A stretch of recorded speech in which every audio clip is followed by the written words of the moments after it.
Today, I'm going to be reviewing Atavista by Childish Gambino. It's his brand new album, kind of. As most of you know, this album did initially come out in 2020, and it was originally titled 3/15/20. And he didn't really want to put a track list for the album, which, looking back at it, I don't think he agreed with that decision. For me personally, I've always enjoyed this album since 2020, but I think for most of the world, it just kind of came and went, and you'd actually be surprised how many people never heard of 3/15/20. Kind of crazy for how popular Gambino is nowadays, but yeah, that leads us to where we are today. So now Donald Glover is anticipating an album release for later in this summer. He decided to re-release the album 3/15/20 into what is now Atavista, and instead of just re-releasing it, he actually redid the mixes on almost, if not every single track here. He also took out the intro song 000 and 3222, I believe, which going into that I originally was fine with because I did like the intro. I didn't think it was a special intro. It's literally just repeating "We Are" for like 3 minutes. I honestly liked it and I thought it fit as the album's intro, but it wasn't a necessity. And then the other song 3222, I believe, I could be wrong, but I'm pretty sure that's it. I actually recently started to appreciate a little bit more. I always skipped that song up until like a couple months ago. I was like, it's okay, like it's passable. So I would started to skip it like a little bit here and there. Anyways, that one could definitely go for me, and I'd be completely fine that it was not on the album. I can't believe I forgot to mention this, but Feels Like Summer was actually on the original album, and it was titled 4226, and he decided to remove it from this version for some reason. Now, so that we have those two songs taken off of the album, we now have two songs that are introduced into the album. The first being the intro, Atavista, and then the brand new track 9, which is Human Sacrifice, which I only recently discovered like a month or two ago, but apparently it's been a leak in the Gambino fandom for years. So I'll get into those songs as we get further into this review. And one more little thing before we go track by track here. I'm still upset that this album just doesn't have a cover. I actually preferred the completely all white version than the little bit of a text in the middle that you can barely read. I mean, I don't really like either covers, but I thought the all white just was cleaner, honestly. But yeah, because of the cover, there's honestly no reason. It's like Donda. There's like no reason for me to even like consider getting the vinyl for this one, which is unfortunate. Now, starting off here with track number 1, we have Atavista. Now, I think Atavista is a really solid opener. It's not trying to do anything crazy. However, it does kind of have a weird intro that the rest of the album kind of thrives in and has a similar vibe to. And it does provide like a weird collaboration of like a tribalistic like sounding song with also like a futuristic sounding song, which I think a lot of this album does in a very interesting way. So yeah, I just think it's a really solid opener, and I honestly have zero issues with it. It's just not like trying to be the best song. I'd personally give it an 8.5 out of 10. Moving on to track number 2, Algorithm.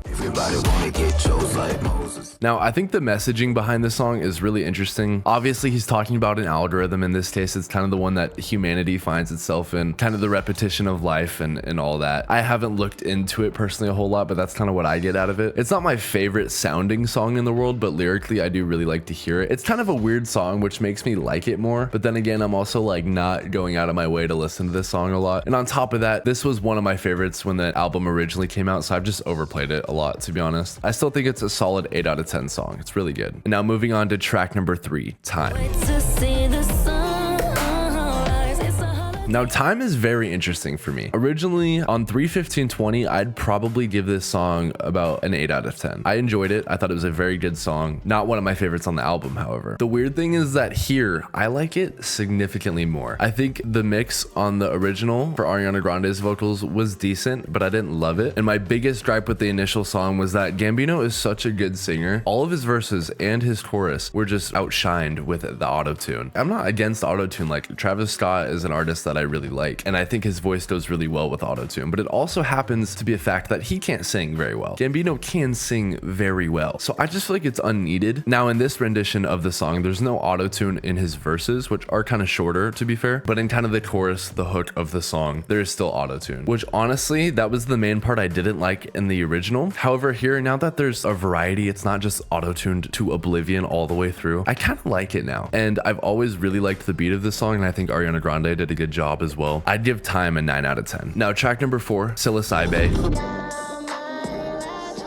This was one of my favorites on the original. It's just a great song. On paper, this song should suck, and I think a lot of people don't like it, but it's just so catchy for me. Every time the song goes on, I have to rap the whole thing. Like, I just have to. It's like a requirement. 21 Savage vocals are mixed differently here, but I don't think it's a negative or really a positive. To be honest, it just feels different. And then the whole outro of this song is just really cool. And I don't know who the features are, but they do a really good job. And yeah, I love this song. It's somewhere between a 9.5 and a 10 out of 10 for me. It's amazing. Track number 5, To Be Hunted.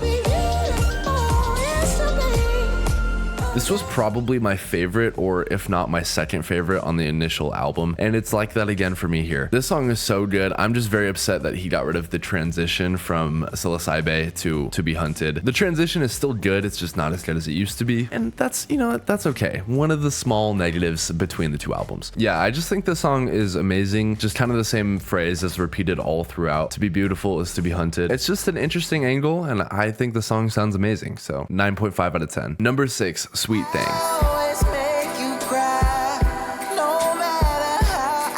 When 3:15:20 first came out, this was probably my favorite song, and it's since thrown off me a little bit. I will say, I do think I like this version less than the original, where for the most part, I like the newer versions more than the original songs for most of the album. In this case, though, I think I do like the original more. Summer Walker does do a good job on the outro. I think her part was good, but like the mixing, especially at the very beginning of the song, is just kind of not the best. The kind of high to low vocal effects that he does, I feel kind of a little overused. Like, I like the idea, I just don't love the execution necessarily. It's just a really long song. It's good, I appreciate it, but it's not like my favorite by any means. I give it an 8 out of 10. Number 7, Littlefoot Bigfoot.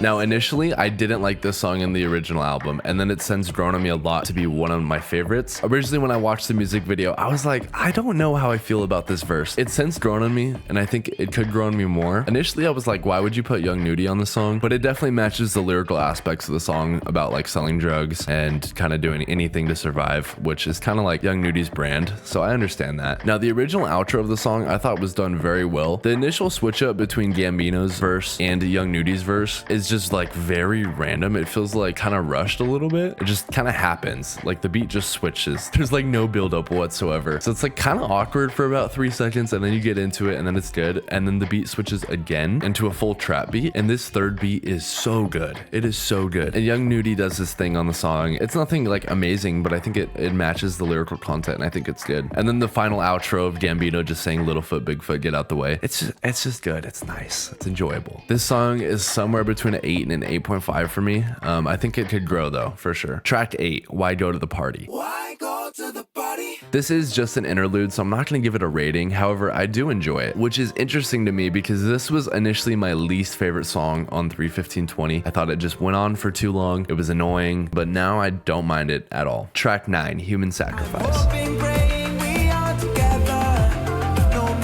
Now, I know this song has been a leak for a very long time, and I only recently discovered it actually. Funny thing is, I had a phase with this album about like 2 months ago where I was listening to it a lot, and I mean 3:15:20 when I say that. I just happened to be listening to a lot of Gambino because of that, and Human Sacrifice popped up on my YouTube feed, just like a leak of it, so I was like, okay, I listened to it. I was like, this is good, dude. And then now he's like actually officially releasing it, and I think it is honestly a bit overrated. Yeah, I don't have a ton of thoughts on it. I just think that it's a good song that I think fans probably just overhyped because they've wanted it for so long. I think my biggest issue is that the beat never like fully develops, especially when the chorus comes on. I'm like expecting like the beat to like be all grand and everything, and it's just kind of like the same, and it's like a little underwhelming. I still think it's a good song. I'd give it an 8 out of 10. I enjoyed it a lot, but probably towards the bottom of the album for me. That's probably my biggest hot take here, to be honest. Track 10, The Violence. Now, The Violence is probably the most forgettable song on the album for me, which is pretty common for a track 10. Even on the original album, I never really like loved it or anything. I just think it's a good song with a really cool outro. I could be wrong, but I feel like the outro kind of stands out more now than it used to. I don't know if it's a little bit longer or if like the flute in the background is just louder or something, but it just kind of hits harder now. I'd say originally it'd probably be like a 7.5 out of 10 for me, and now it's an 8. Like it's just a good song. Like there's no misses on here. There seriously are no misses. Track 11, Final Church. Now, this song was my favorite on the original album, and it is still my favorite here. One of my favorite Gambino songs, like in general. It's up there with Me and Your Mama. It's up there with Telegraph Avenue. It's an amazing song. It's really unique. Like the amount of like switch ups in like tone in this song should on paper make it sound bad, but it's just like so unique and executed really well. The outro is awesome. Like one thing you can tell is like there's a couple other songs like this on the album, but he changed almost nothing from the original to this version, if anything. I don't even know if he changed anything here. I love this song. I think it's perfect. I have zero complaints about it. 10 out of 10. I think Atavista is an even better version of an album that I already really enjoyed. Essentially, Gambino took out 3 of my least favorite tracks from the original album and replaced them with 2 really solid tracks that complement the track list well. And it took this album from originally like an 8 out of 10 for me to now, honestly, it's like an 8.8, 8.9. This is a very good album, and if you haven't listened to it, I'd really suggest it. It's probably my second favorite Gambino album. When I originally heard that he was remastering this album, I was like, cool, I'll be excited for that. I'll listen to it, but I wasn't expecting it to be like actually like quite a bit better, and it was. I'm super happy with it. I think it's a great album. I think it's a really, really great album. Please let me know any other albums that you would like me to review, listen to. That'll be it. Thank you for watching, and please subscribe. Goodbye.